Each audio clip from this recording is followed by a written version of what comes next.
Gawn ni droed yr arglwydd mewn gweddi, gawn ni gydweddio. Dyw yn tad i ni yn canmol ein braint eto prynhawn yma, bod ti wedi yn galw ni ynghyd. Ni'n diolch i ti bod yn llwybrennu wedi cydgyfarfod yn y lle yma, ac i ni yn dymuno arglwydd y bydd yna gyfarfyddiad rhyngon ni a thydi y Duw byw, y bydd hi'n oedfa mewn gwirionedd. Gofyn am dy bresenoldeb di, ni'n diolch i ti am ein gilydd, ond yn gofyn i ti amlygu dy hun yn ein plith, ac yn gofyn arglwydd y cawn ni'n bendithio wrth i hynny ddigwydd, y byddwn ni ar ein lles ac ar ein elw o fod yma, ac y cawn ni roi hefyd i ti'r hyn sydd yn ddyledus, y mawl, y clod, y parch a'r bri. Yn enw Iesu Grist. Amen. Wel, fe ganwn ni am un 31. Fy niw, fy nhad, fy Iesu, boed clod i ddenw byth, boed dynion yn dyfolu fel rhif y bore wlyth, o na bai gwellt y ddeiar oll yn dilynau air, i gannu i'r hwnanwyd y methlem gynt o fair. 31. Oh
Ychydig o gyhoeddiadau.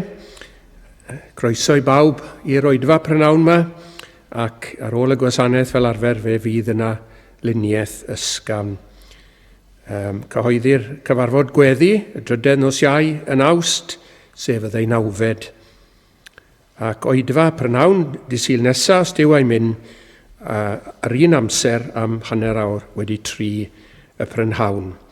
Fe wneud y casglad nawr ac fe ganwn ni ar yn heistedd yn mynd 208.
Wel, ni'n darllen y gair prynawn yma, gair Duw, yn yr ail bennod o'r Efengil fel mae Luc yn ei chofnodi hi. Yr ail bennod o Luc, ac ni'n dechrau darllen yn adnod 21. Luc yr ail bennod ar unfed adnod ar 20. Clywch air Duw. A phan gyflawnwyd 8 niwrnod i enwaedu ar y dyn bach, galwyd ei enwef Iesu. Yr hwnnw enwasid gan yr angel cyn ei ymddwynef yn y groth, ac wedi cyflawni dyddiau ei ffuredigaeth i yn ôl deddf Moses, hwyau dygasant ef i Jerusalem i'w gyflwyno i'r arglwydd. Fel yr ysgrifennwyd yn neddf yr arglwydd, pob gwryw cyntaf anedig a elwyr yn sanctaidd i'r arglwydd. Ac i roddi aberth, yn ôl yr hyn a ddwedwyd yn neddf yr arglwydd, par o dirturod neu 2 giw colomen. Ac weler oedd gŵr yn Jerusalem a'i enw Simeon, a'r gŵr hwn oedd gyfiawn a diwiol yn disgwyl am Ddiddanwch yr Israel. A'r ysbryd glân oedd arno, ac roedd wedi ei ysbysu iddo gan yr ysbryd glân, na welai fe angau, cyn iddo weled Crist yr arglwydd. Ac efe addaeth trwy'r ysbryd i'r deml, a phan ddig ei rieni y dyn bach Iesu, i'w wneithir drosto yn ôl defod y gyfraith. Yna efe ei cymerth ef yn ei freichiau, ac a fendithio Dduw, ac a ddywedodd, yr awr hon arglwydd y gorllyngi dy was mewn tangnefedd yn ôl dy air, canis fy llygaid a welsant dy iachawdwriaeth. Yr hon a baratoais ger bron wyneb yr holl bobloedd, goleini i oleio cenhedloedd, a gogoniant y bobl Israel. Ac roedd Joseph a'i fam ef yn rhyfeddu am y pethau y ddwedwyd amdano ef, a Simeon a'i bendithiodd hwynt, ac a ddywedodd wrth Mair ei fam ef, wele hwn a osodwyd yn gwymp ac yn gyfodiad i lawer yn Israel, ac yn arwydd yr hwn y dwedir yn ei erbyn. A thrwyd enau dyd y hun hefyd yr a cleddif, fel y datgyddir meddyliau llawer o galonau. Ac yr oedd Anna Broffwydes, merch Faniwel o Lwyth Aser, hon oedd oedrannus iawn, ac a fiasai fyw gyda gŵr 7 mlynedd o'i moryndod, ac a fiasai'n weddw ynghylch 4 a 24 mlynedd. Yr hon nid ai allan o'r deml, ond gwasanaethu Duw mewn ymprydiau a gweddiau ddydd a nos. A hon hefyd yn yr awr honno gan sefyll gerllaw a foliannodd yr arglwydd, ac a lefarodd amdano ef wrth y rhai oll oedd yn disgwyl am wared yn Jerusalem. Ac wedi iddynt orffen pob peth yn ôl deddf yr arglwydd, hwyadd y chwelasant i Galilea, i'w dinas ei hun, Nazareth, a'r bachgen a gynyddodd ac a gryfhaodd yn yr ysbryd, yn gyflawn o ddoethineb, a gras Duw oedd arno ef. Bydde di Dduw i fendithio y rhan arbennig yna o Iair Sanctaidd yn lles ni. Amen. Fe ddown ni at yr arglwydd mewn gweddi nawr te gyda'n gilydd. Gawn ni gyd weddio. Mae'n braint ni o Dduw ein tad nawr eto i'w cael galw ar dienw di, gan barhau i wneithir hynny. I ni'n diolch yn fawr i ti am bob cyfle, yn wedig yn gyhoeddus arglwydd i alw ar dienw di, ac eith anerch di mewn gweddi. Diolch i ti am yr awr hon, diolch i ti am yr addoli sydd yn digwydd yma, mae ychydig un i arglwydd, eto, os fyddi di yma gyda ni yn plith ni yn amlwg, eto gawn ni fendith. I ni'n diolch yn fawr i ti am bob peth a wneir yn y fan hon yn awr. Diolch i ti am y gair sydd wedi i ddarllen i'n clyw ni. I ni yn credu mai dyma air ysbrydoledig yr arglwydd, a'i fod yn anffeiledig. Diolch i ti am roi ffydd felly i ni. Yn diolch i ti arglwydd i fod yn addas ar yn cyfer ni, yn dysgu ni sut mae byw a sut mae marw. Dyma Feibl annwyl Iesu. Dyma rodd heilawd Duw. Dengys hwn y ffordd i farw. Dengys hwn y ffordd i fyw. Dengys hwn y golled erchyll gafwyd draw yn Eden drist. Dengys hwn y ffordd i'r bywyd trwy adnabod Iesu Grist. Pob peth arglwydd sydd angen arno ni i wybod yn y gair yma sydd ger yn bron ni. Ac i ni'n gofyn i ti prynhawn yma wrth i ni edrych i fewn iddo, a cawn ni ras i weld yr hyn sydd yn angen rheidiol ar gyfer yn heneidiau ni prynhawn yma ynddo fe. I ni'n gofyn i ti am ras i ddwy'n allan o'r trysor, bethau newydd a hen. I ni yn cael y profiad yma arglwydd bod ni wedi clywed rhai pethau droion o'r blaen, ond rwyt ti'n gallu i gwneud nhw yn newydd sbon i ni. Ac i ni'n gofyn i ti y bydd yr ysbryd glân wrthi y prynhawn yma yn gwneud hynny yn y cyfarfod yma. I ni'n diolch yn fawr i ti am ganol yr ysgrythyr, sef yr arglwydd Iesu. I'n diolch i ti fod ar bob tudalen, ac i ni yn gofyn am nerth yr ysbryd glân, ac am i'r ysbryd i'n cyfeirio ni, yn goleuo ni, fel yn bod ni yn dod o hyd iddo, yn dy air di. Byddwn ni fel rhai sydd yn dod o hyd i drysor arglwydd pan byddwn ni'n ei gael yn y gair. I ni'n gofyn i ti wedyn arglwydd y cawn ni brofi'r llawenydd hwnnw sydd yn dod pan bod ni'n dod i gyfarfod â Iesu Grist. I ni'n diolch i ti am bob cyfarfod. I'n diolch i ti fod wedi dod i gwrdd â ni mewn gras, llawer ohono ni flynyddoedd yn ôl, ac mae bob cyfarfod oddi ar hynny arglwydd wedi bod yn hyfryd iawn. Allwn ni ddweud gyda'r emynydd, dyma gyfarfod hyfryd iawn. Mae fi yn llwm ar Iesu'n llawn. Mae fi yn dlawd heb feddi dim, ac yntau'n rhoddi popeth im. Gofyn i ti cawn ni weld addasrwydd Iesu Grist. O fenaid, gwel addasrwydd y person ryfedd hwn, dy fywyd mentra arno, ac arno rhod y bwn. Mae'n ddyn i gyd ymdeimlodd, holl wendidau gyd, yn dduw i gario'r orsedd, a'r ddiafol cnawd a byd. I'n diolch i ti, mae'n felly yw Iesu Grist, i'n tyner addfwyn, llariaidd i gyd ymdeimlo â ni, ond i'n cryf, y llew o lwyth Jiwda, i gario'r dydd ac i gario'r orsedd.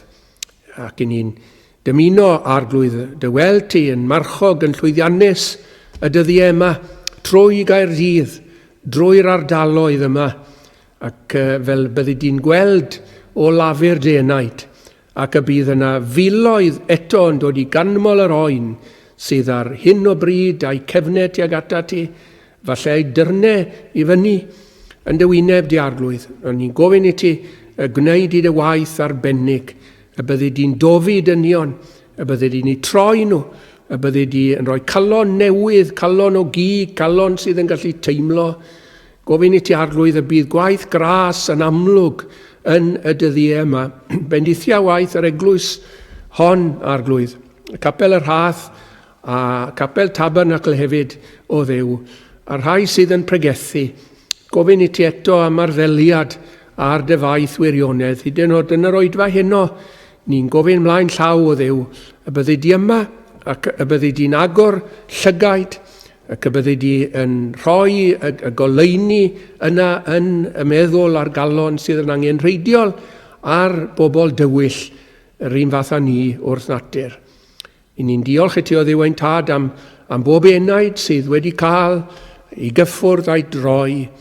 Ni'n diolch i ti am bob un trwy weinidogaeth y lle hwn arglwydd sydd wedi dod i adnabyddiaeth o'r gwaredwr, ond mae yna filoedd eto arglwydd yn y cylchoedd yma yn dal yn y tywyllwch. Ni'n gofyn eto dros ein gwlad, dros Gymru, yn arbennig o Dduw ein tad, yn meddwl am y pwlpidau yn gwlad ni. Ni'n diolch i ti am rai ohonyn nhw lle mae'r gwirionedd yn cael ei bregethu, llawer iawn ddim. I ni'n galaru am hynny o Dduw. I ni'n flin ac i ni'n gofyn dyfaddeiant i arglwydd bod ni wedi crwydro mor bell, wedi cael y fath freintiau ac wedyn arglwydd wedi troi cefn arna ti. I ni'n gofyn i ti eto arglwydd i roi y difeirwch ac i roi i arweinwyr enwadol, rheini arglwydd sydd yn arwain. Mae i weld i ni fel petar dall yn arwain y dall, a'r ddau yn disgyn yn y ffos. Ni'n gofyn i ti arglwydd i dorri fewn ac i ddangos dy hun arglwydd ac i'r efengil, i'r wir efengil gogoniant y bendigedig Dduw, gael ei ffregethu eto yn ein gwlad ni. Ni'n meddwl am rheini sydd mewn grym yn y Senedd hefyd arglwydd, yn awdurdod sifil, ac mae'r air di'n cymell ni i weddio drostyn nhw, cyn ni'n gwneud hynny yn awr, gan mae cyfiawnder sydd yn dyrchafu cenedl.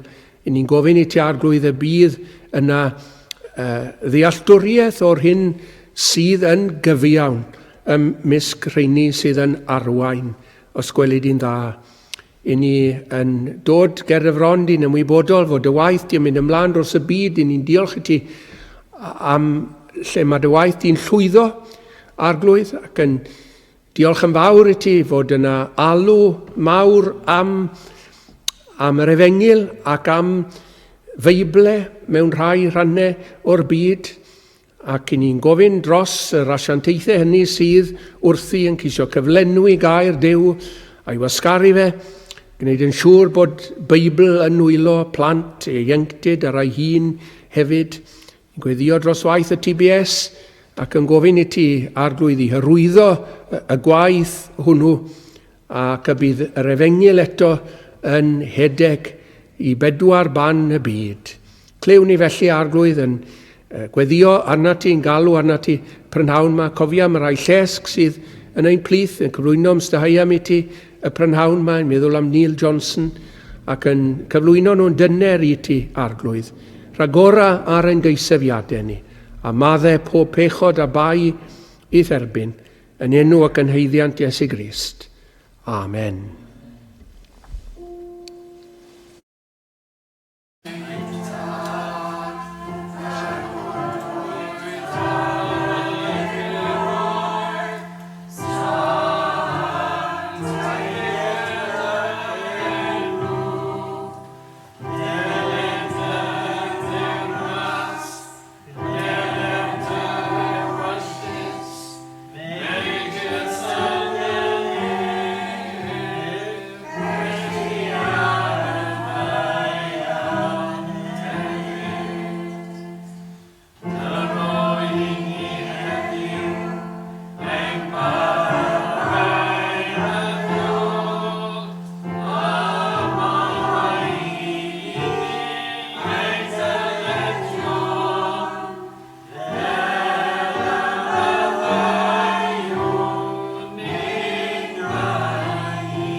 Wel fe, gyd un o'n i ganu eto, 614.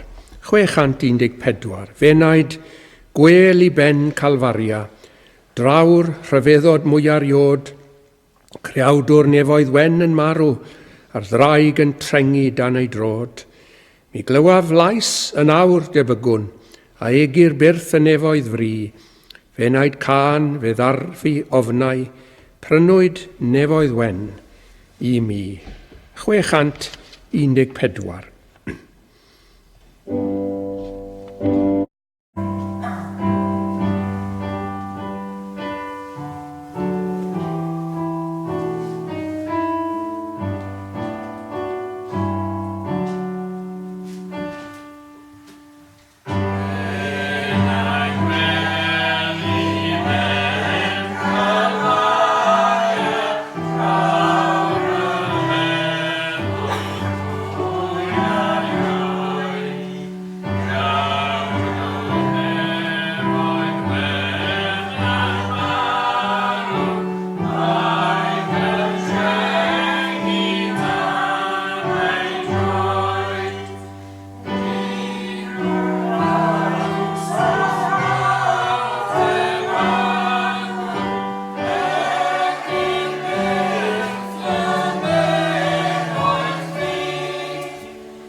Wel, ga i ofyn eich sylw garedig i prynawn yma i adnod y 5 ar 20 yn yr ail benod o Lyc. Lyc yr ail benod, adnod 25. Ac weler oedd gŵr yn Jerusalem a'i enw Simeon. A'r gŵr hwn oedd gyfiawn a diwiol, yn disgwyl am ddidanwch yr Israel a'r ysbryd glân oedd arno. A'r cymal fydd o fwyaf o ddiddordeb y prynawn yma yw fod Simeon yn disgwyl am ddidanwch yr Israel, waiting for the consolation of Israel. Oedd na ychydig o bobl yn aros fel Simeon am ddidanwch yr Israel. Rhyw weddill oedden nhw, mae'n debyg. Simeon ei hun, Anna broffwydes, Zacharias tad Ioan Fedyddiwr, Mair mam yr Iesu. Wyddon ni ddim faint mwy o bobl oedd yn disgwyl, ond rhan fwyaf o bobl ddim yn disgwyl. Rhai wedi rhoi'r gorau i ddisgwyl, mae'n debyg, o blegyd pan ddath yr arglwydd Iesu Grist at ei eiddo ei hun y daeth, ei eiddo ei hun nes derbyniasant ef. Ond mae'r rhain yn wahanol, mae'r rhain wedi cael gras i ddisgwyl a chroesawu'r arglwydd Iesu hefyd pan ddath e.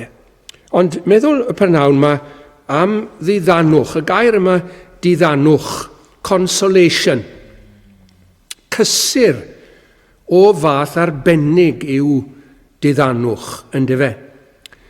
Ac yn i'n meddwl wedyn, pa fath o bobl sydd angen ddiddanwch, consolation, ymha gyflwr ma nhw fel bod angen i ddiddannu nhw.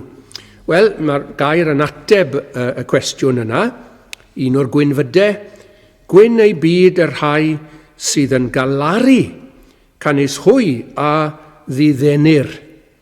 Rheini sydd yn galaru, a rheini y mae angen ddiddanwch, consolation. Ac roedd Simeon felly, mae'n amlwg yn un o'r rhai oedd yn galaru. Dyn ni'n mynd sôn nawr, a doedd yr arglwydd Iesu Grist ddim yn sôn chwaith yn y gwynfydau am alaru ar ôl rhywun sydd yn annwyl i ni wedi marw, nid y math yna o ala rhywun o gwbl, wrth gwrs. Mae yna rhai yn darllen yr Efengyleg, maen nhw'n meddwl yn syth, wel dyma rhywbeth i rhywun sydd wedi colli'n annwyl. Nid felly, does ddim cyfeiriad at golli rhywun yn yr angau o gwbl. Ond galaru am resymau ysbrydol.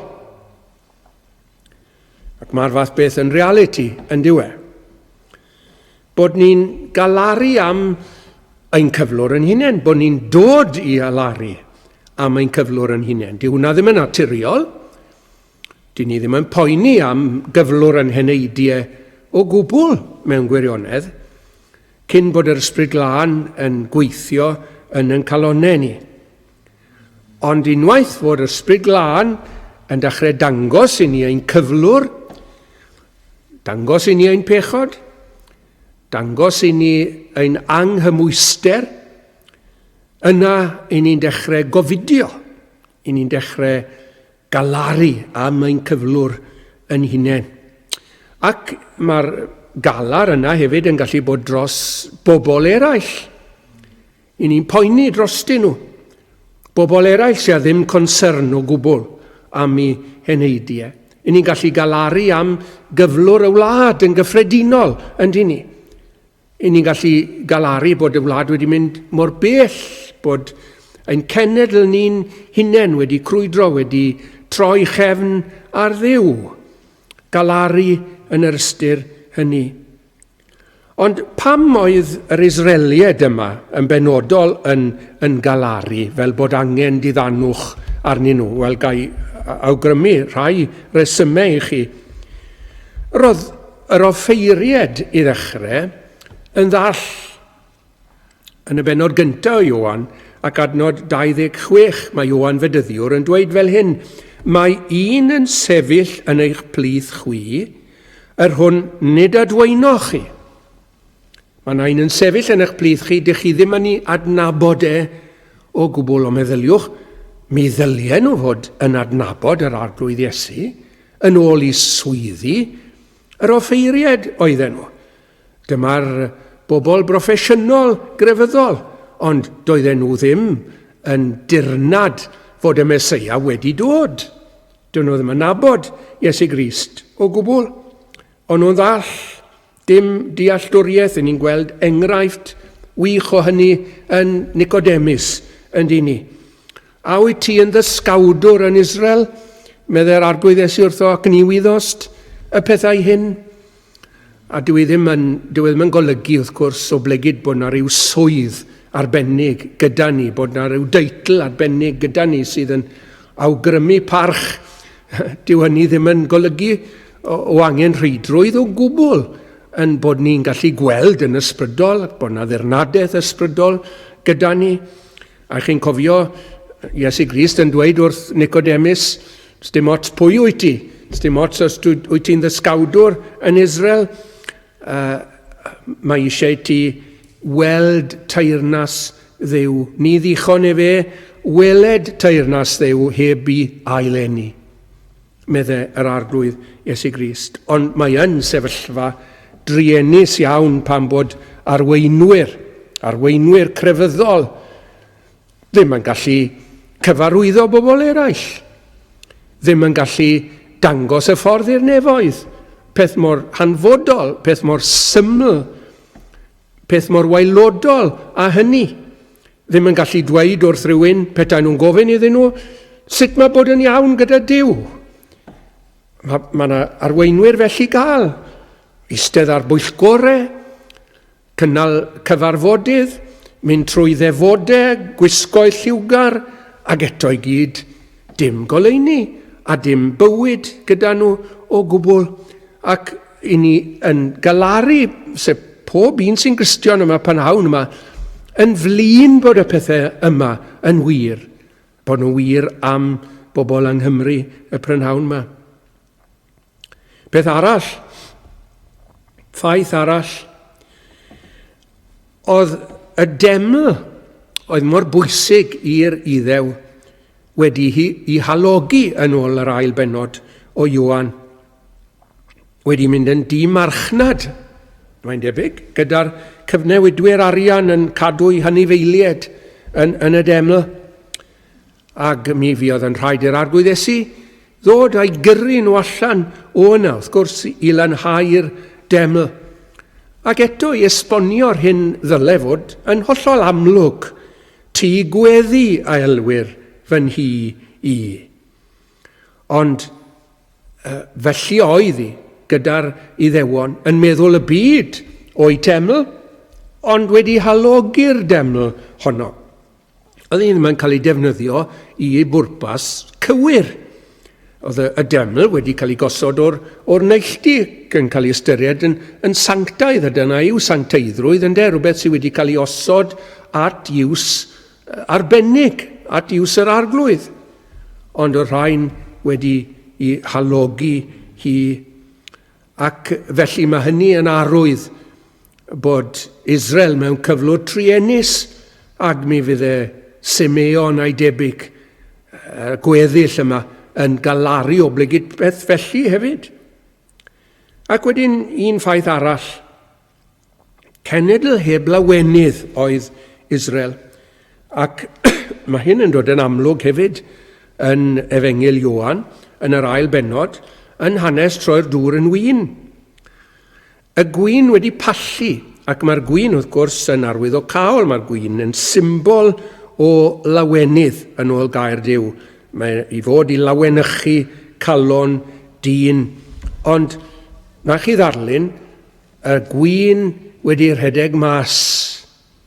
A'r llawenydd felly hefyd wedi mynd oddi wrth y genedl yma. Beth oedd wedi dod yn lle llawenydd? Wel, defodau allanol, ffurfiol, sych, di-fywyd, di-les, crefydd yn parhau, ond o dim llawenydd. Phariseaeth wedi cario'r dydd, ac ar bobl yn ochain dan feichiau y Phariseaid. Chi'n gofio, Iesu Grist yn dweud wrthyn nhw bod nhw yn rhoi beichiau ar gefnau bobl, na allan nhw ddim o'i dwyn nhw. Hynny yw yn rhoi'r ddeddf arnyn nhw, yn dweud wrthyn nhw beth ddylen nhw fod o hyd ac o hyd ac o hyd, a ddim yn esbonio iddyn nhw sut oedd modd iddyn nhw I fyw I Dduw mewn gwirionedd trwy nerth yr ysbryd. Wel, oedd y rhai ysbrydol felly, y gweddill, ond nhw'n ymwybodol o'r pethau yma. Ond nhw'n gweld eu hangen I hunain, cofiwch hefyd, ac yn gweld angen y genedl, ac yn disgwyl am ddiddanwch yr Israel. Wel nawr, yr arglwydd Iesu Grist yw'r ddiddanwch, wrth gwrs. Fe yw'r consolation. Allen ni edrych ar hwn fel teitl yr arglwydd Iesu mewn gwirionedd. Chi wedi meddwl amdano fe fel teitl. Ddiddanwch yr Israel am Iesu Grist. Sut felly mae'r arglwydd Iesu Grist yn consolation i'w bobl. Wel, i ddechrau, lle roedd yr offeiriad yma, y bobl ddylsef o'n gwybod yn well, ond yn ddall ac yn ddiles, wel fe ddaeth yr arglwydd Iesu Grist i fod yn archoffeiriad mawr ein cyffes ni. Ac i ni'n gweld yr arglwydd Iesu i wneud ei waith fel archoffeiriad mor ardderchog. Ac os eich eisiau codi'ch calon, os eich eisiau cysur, meddyliwch am yr arglwydd Iesu Grist fel archoffeiriad. Fe syni'n eich cymell chi hefyd i wneud hyn. Os oes geiriadur Charles gyda chi adre, darllenwch entri Thomas Charles ar archoffeiriad. Nid dim ond rhoi gwybodaeth i chi, mae e, ond fe deimlwch eich enaid yn cynnesu o ddim mewn i chi. Fe deimlwch eich calon yn cael ei godi wrth feddwl am waith ardderchog yr arglwydd Iesu. Beth yw gwaith archoffeiriad? Wel, cyfryngu, wrth gwrs, rhwng Duw a dynion. Nawr, fyse llawer iawn o Gymru prynhawn yma, falle bod rhai yn gwrando ar y we y prynhawn yma. A falle eich bod chi yn credu y gallwch chi ymwneud â Duw yn hawdd, yn uniongyrchol. Chi yn clywed bobl yn sôn am bell waith am ymwneud â'r arglwydd fel petai'r peth hawsa yn y byd. Wel, Duw e ddim, gyfeillion. Mae rhaid i ni gofio mae plant y cwymp i ni. Mae rhaid i ni gofio bod ein pechodau ni'n dod rhyngo ni a Duw, yn ysgaru ni oddi wrth Duw, fel bod yna bellter mawr iawn rhyngo ni a Duw. Byddwch am gymeriad sanctaidd Duw a'n cymeriadau llygredig ni. Sut yn y byd mae modd i ni i gael unrhyw beth i ymwneud â Duw, unrhyw gyfathrach, unrhyw gymdeithas â Duw heb gyfryngwr. Mae rhaid wrth gyfryngwr. Mae rhaid cael un sydd yn dod rhwng y pechadur a Duw. Rhywun sydd yn mynd i ddileu'r pellter, rhywun sydd yn mynd i fynd i'r afel ag asgwrn y gynnen a'r rheswm am y cweryl rhwng pechadur a Duw, y rheswm am y rhyfel rhwng pechadur a Duw yw pechod. Mae rhaid cael rhywun felly sydd yn mynd i'r afel a'r broblem. A dyna wnaeth yr arglwydd Iesu. Mae e'n talu am bechod yn diwedd. Mae e'n boddloni y tad, ac mae'r ddedd fod an ei choron, ac mae modd wedyn i'r arglwydd Iesu Grist i gydio mewn pechadur gwael anghymwys, pechadurus, a i ddod â fe at Dduw, dod â Duw a dyn at ei gilydd, y pechadur a Duw yn dod i gymdeithas gyda'i gilydd, ac i siglo llaw a'i gilydd, ac i fod yn gytun a'i gilydd. Dyma yw'r cymod mawr y sonir amdano fe yn yr ysgrythur. Chi ddim yn cymodi bobl, heb fod angen, heb fod yna gweryl neu ryfel wedi digwydd rhyntyn nhw. Ac felly mae'r arglwydd Iesu Grist yn cyfryngu rhwng Duw a dynion. Mae e hefyd, pob offeiriad wrth gwrs, rhan bwysig o'i waith e fydde aberthu, ac darllenwch chi am offeiriad yr Hen Testament, maen nhw wrthi yn ddyfal, maen nhw'n aberthu yn gyson yn diw nhw, doedd ddim stop i fod ar y gwaith hwnnw, oedd e fod i barhau. Ond pan maen ni'n dod at aberth yr arglwydd Iesu Grist, mae'r gair unwaith yn cael ei grybwyll yn dywe.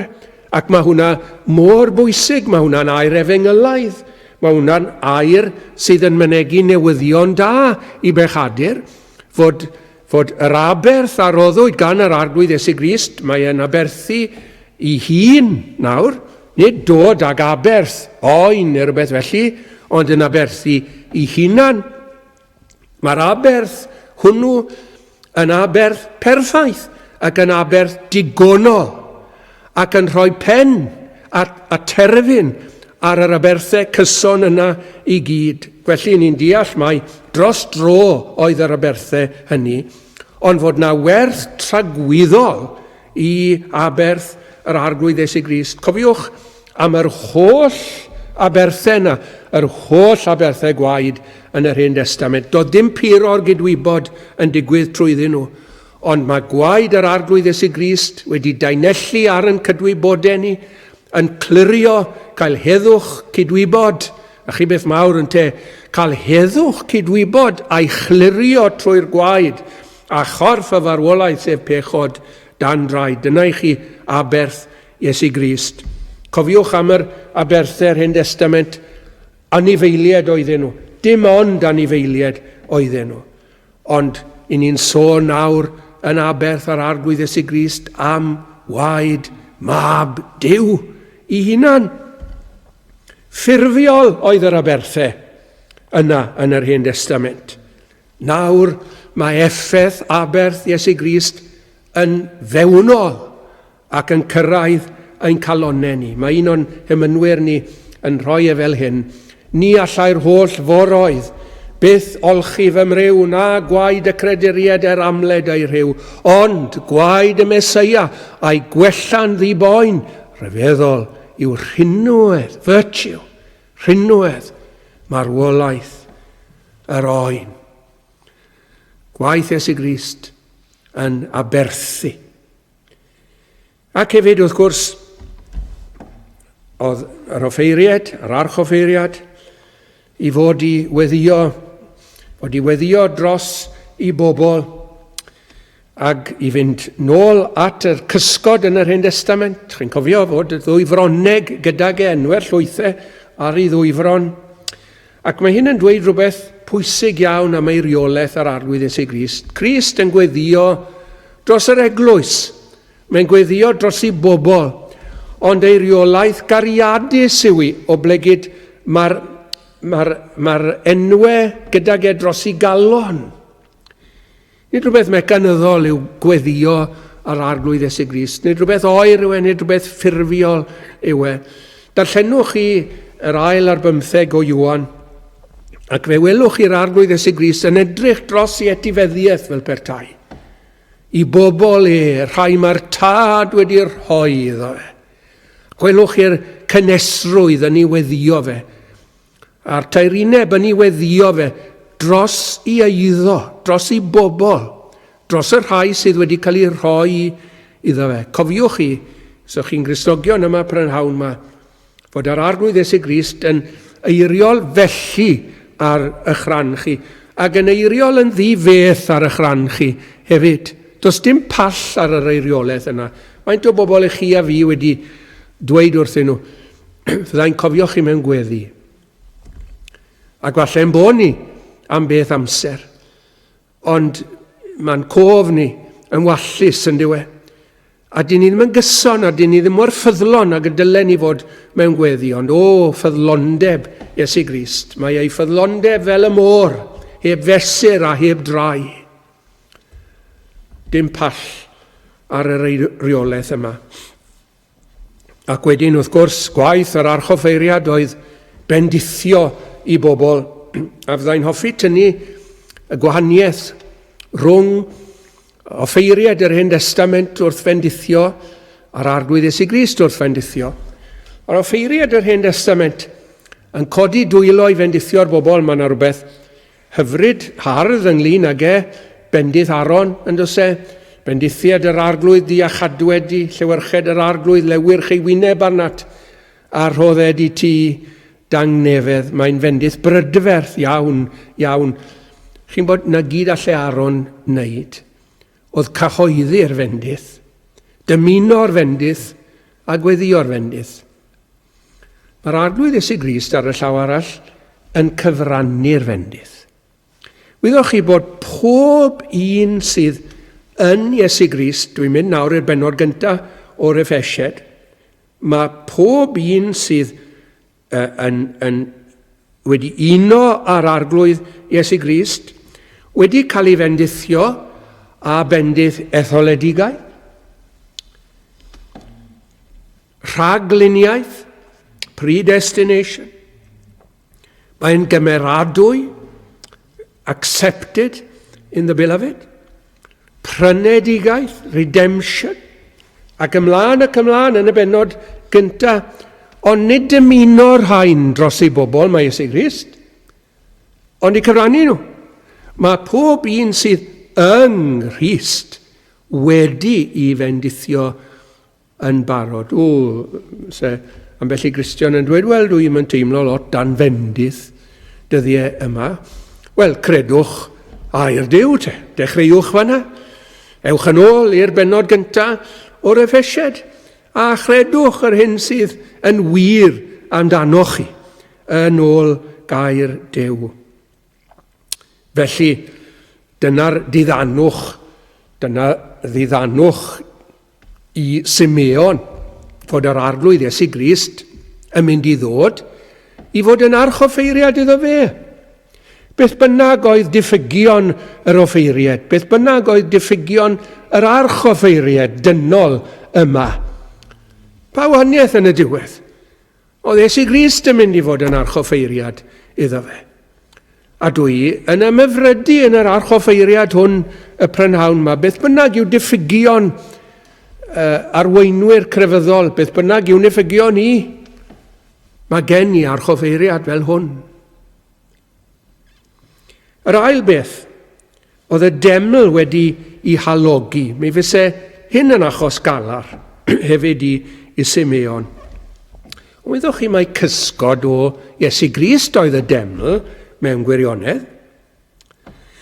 Ac os feddyliwn ni am yr hyn oedd yn digwydd yn y deml, mynd nôl eto at yr aberthi, oedd hyn yn beth canolog wrth gwrs, yn nefoder deml, ac i ni'n gweld yn dyn ni fod yr arglwydd Iesu Grist wrth gyflawni y cysgodion yma, yr aberthau yma, oedd yna wahanol fathau o aberthau yn yr Hen Testament. Oedd yr aberth llosg enghraifft.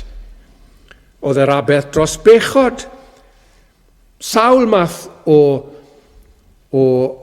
aberth gwahanol.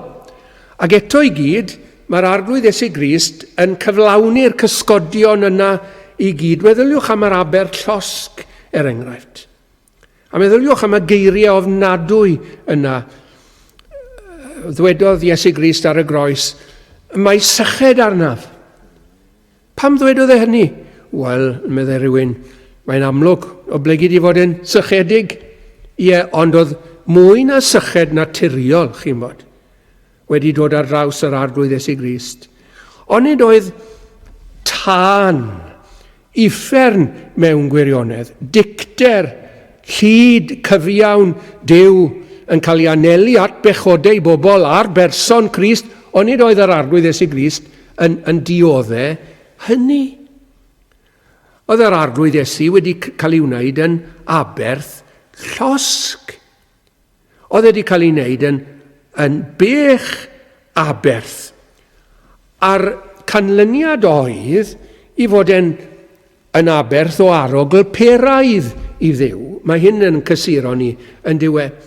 Rai o'r aberthau yma, chi'n bod, mi fyddai mwg yn codi o'r aberth, ac fe ddwedid wedyn bod y mwg yna yn aroglesmwyth i Dduw, bod Duw wedi foddloni, wel, ni'n gwybod am yr arglwydd Iesu Grist, fod aberth Crist wedi boddloni Duw y tad, a'i wedi foddloni fe yn llawn. Mae'r tad yn gweiddi bodlon yn yr iawn. Ac os ydy Duw wedi fodloni, wel, mae'r pechadur wedi fodloni hefyd yn aberth yr arglwydd Iesu. Peth arall ynglyn â'r deml oedd bod yna amlygiad o bresenoldeb Duw yn y Shekinah yn doedd e.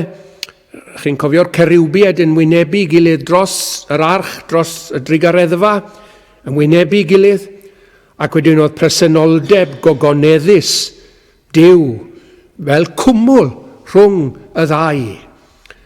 Ac chydig amser yn ôl o'n i'n pregethu yma ac yn ceisio sôn am ogoniant yr arglwydd Iesu. Wel, fe yw y gogoniant yn te. Fe yw y Shekinah. Ac fe yn sicr gyfeillion sydd yn goleuo'r deml. Ac felly, fe allwn ni weld fod e wedi cyflawni y cysgod yma hefyd. Ond nid oedd yna beth pwysig yn digwydd yn y deml, sef Duw a phechaduriaid yn cyfarfod. Oedd Duw wedi dweud ynglyn â'r drigareddfa yma, byddai'n eich cyfarfod chi yno, medda fe. Mae gyda ni emyn ardderchog yn Gymraeg, emyn angriffus. Dwi wedi diolch am yr emyn yma, ond i'n uchanydd i pan o'n i'n blentyn yn grwt, a ddim yn ei deall i o gwbl. Mae yna sôn am babell y cyfarfod yn yr emyn. Ac o'n i'n meddwl, wel, babell y cyfarfod yw'r capel yma. Ac wrth gwrs, pan bod chi ddim yn y bywyd, i chi meddwl am bethau materol ynddi chi, a mae pethau sydd o'ch cwmpas chi, reini o'r pethau pwysig, a mae yna bobl heddi falle sydd yn meddwl y byd o'i capeli. Dyma babell y cyfarfod, maen nhw'n canu gyda balchder, ond yw'n capel bach ni, yn capel pert, meddyn nhw. Yn fe eglwys gyntaf i mewn gwirionedd, fe ddwedodd un o'r diaconiaid wrth oedd pan gerddes i trwy drws am y tro cyntaf, mae'n capel bach ni fel palas yn diwedd, meddyn fe. Ond doedd yna ddim ymwybyddiaeth o babell y cyfarfod mewn gwirionedd. Dyma babell y cyfarfod, meddai Ann Griffiths, pwy? Iesu Grist. Dyma gymod yn y gwaed. Dyma noddfa i lofruddion. Dyma i gleifion feddyg rhad. Dyma fan yn ymyl diwdod i bechadur wneud ei nith. A chafiawnder pyr yn efoedd yn siriol wenu arno byth. Dim ond yn Iesu Grist all pechadur fel fi gwrdd â Duw. Dim ond trwy ac yn Iesu Grist. Fe yw'r deml hefyd a godwyd ar ôl tridiau. Cofio, yr Iddewon ddim yn deall. Dim dirnadaeth. Pan ddwedwyd wrthyn nhw y byddai'r deml yn cael ei hael adeiladu. Wel, yn ogoneddus, fe gododd yr arglwydd Iesu Grist. Mae'r deml megis ar ei thrad ar ôl tridiau. Wedi ddi gael ei chwalu, wedi ddi gael ei dymchwel yn yr angau. Ac eto, mae'n gyfan. Mae'n nôl ar ei thrad. Dwi yn ymfalchio y prynawn yma. Mae'n ddiddanwch i fi, gyfeillion. Y pethau yma i gyd dwi'n newydd sôn amdanyn nhw, falle yn fwyaf arbennig pabell y cyfarfod. Bod gyda fi le, fel mae Ann Griffiths yn dweud eto, lle gallai yn dawel gwrdd a Duw. Lle mae Duw yn llond ei gyfraith, ac eto i gyd, dwi ddim yn cael fy nifa. Dwi ddim yn cael fy llosgi. Dwi ddim yn cael fy mwrw o ddigeri fronau. I fod e'n da nysol. Lle gallai yn dawel gwrdd â Duw.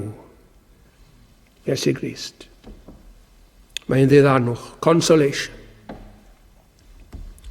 Yn drydydd, os oedd Israel yn ôl y cnawd yn amddifad o lawenydd, fe ddath yr arglwydd Iesu Grist i fod yn llawenydd i'w bobl. Wyddwch chi fod yr arglwydd Iesu wedi llefaru'r hyn sydd gyda ni yn Ioan y bedwaredd benod ar 10, a'r benod sy'n dilyn, a'r benod sy'n dilyn honno. Mae e'n dweud i fod e wedi dweud y pethau yna wrthyn nhw fel y byddai ei lawenydd ef yn gyflawn ynddyn nhw. Ac felly, dyma yw llawenydd y Cristion nawr yn yr 20fed ganrif ar 20 hefyd, ynddo fe, yw person yr arglwydd Iesu.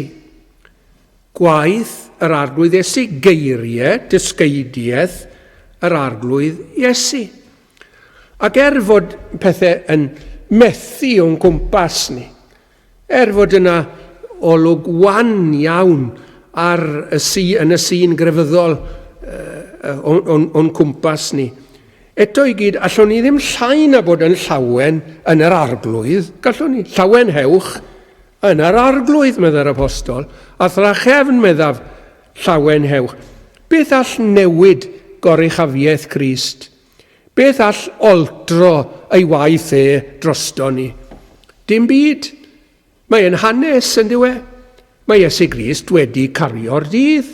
Caiff carcharorion fynd yn rhydd.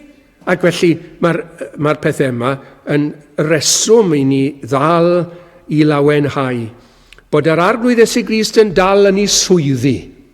Meddai David Charles Carfyrddin, mae'n llond ei swyddi ar ein rhan. Meddyliwch am hynny. Pob swydd sydd gyda'r arglwydd Iesu Grist, mae'n ei llanw hi i'r ymylon. Gyda ni, yn aml iawn, fyddwn ni'n trio wneud gormod falle. Gyda rhywun yn dweud wrthon ni, mae gyda ti ormod o heirns yn y tân. Wyt ti'n gallu cyflawni dy waith yn iawn yn un ohonyn nhw. Ond mae Iesu Grist yn llenwi pob un o'i swyddi i'r ymylon. Mae mor hyfryd a buodd eriod yn ei deitle yn diwe. Lwch am oen Duw, yr hwn sydd yn cymryd dwyn ymaith, bechoder byd y llew o lwyth, Jiwda, craig yr oesoedd, holltwyd erom.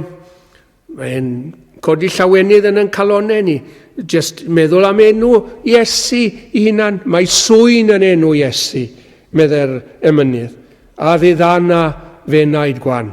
Ydy, Iesu Grist yw ein llawenydd ni. Bydio gadael dim byd arall, gyfeillion, i ddisodli yr arglwydd Iesu Grist o blygyd. Fe fydd hynny fel y gwyn yn rhedeg allan. A llawenydd deiarol, mae e'n cilio. Fe gewch chi dwtsh ohono fe bob hyn a hyn, ond dyw e ddim yn arosol, a dyw e ddim yn llawn, a dyw e ddim yn ddigon mewn gwirionedd, ond mae yna lawenydd yn yr arglwydd Iesu. Wel, dyna fe prynhawn yma, dymuno y byddwch chi yn cael diddanwch. Mae angen diddanwch, angen consolation ar bobl Dduw yn y dyddiau yma yn dos e. Blygyd bod ni'n byw mewn cyfnod mor anodd, mae'r dyddiau mor dywyll, mor ddi. Mae yr hyn sydd yn digwydd yn yr eglwysi yn gallu'n digaloni ni mor hawdd i ble ni'n mynd i fynd. Pwy sydd yn mynd i'n cynorthwyo ni o ble mae'n diddanwch ni'n mynd i ddod. Wel, oedd hi wrth yr arglwydd. Oedd Simeon yn disgwyl am ddiddanwch yr Israel, Iesu Grist. Amen.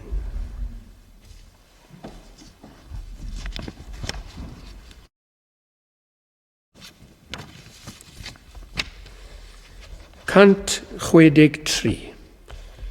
Cant 63.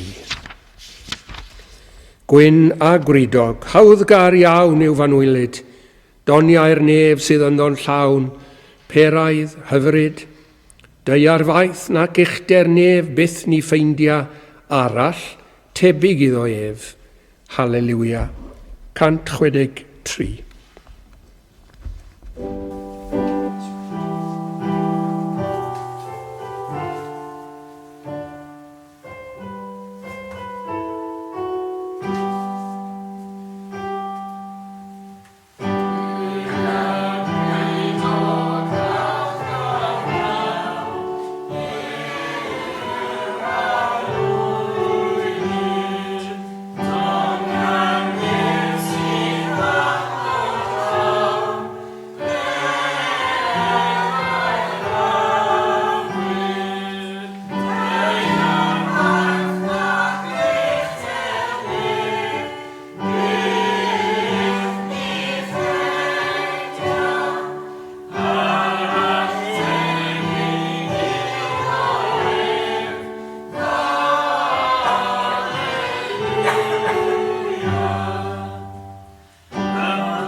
Ac yn awr, bydde di ras ein harglwydd Iesu Grist, a chariad Duw a chymdeithas yr ysbryd glân, fod gyda ni oll o'r awr hon hyd yn oes oesoedd. Amen.